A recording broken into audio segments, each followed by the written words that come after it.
We have gotten, over the last several months, probably at least 5 or 6 calls from the largest shareholders of Hewlett-Packard begging us to take a stake in the company and be a proactive shareholder.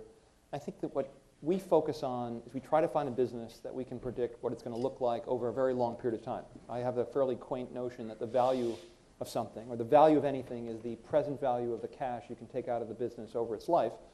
And the problem is that HP is in a number of businesses where I think it's very difficult to predict what the business is going to look like 5 years from now, let alone over the many, many years of a discounted cash flow calculation you need to figure out what the business is worth. So the problem we've had is it looks cheap, but the future of the PC industry, I think, is a very, very difficult business to handicap, and incredibly competitive. I think the announcement of their intention to spin that business off has perhaps irreparably damaged the brand, and it's a big, complicated mess. And one of the things I learned a lot earlier in my career is to do a calculation which I call return on invested brain damage, which is before I make an investment in something that requires brain damage or a lot of work and energy, I figure out how much money I can make.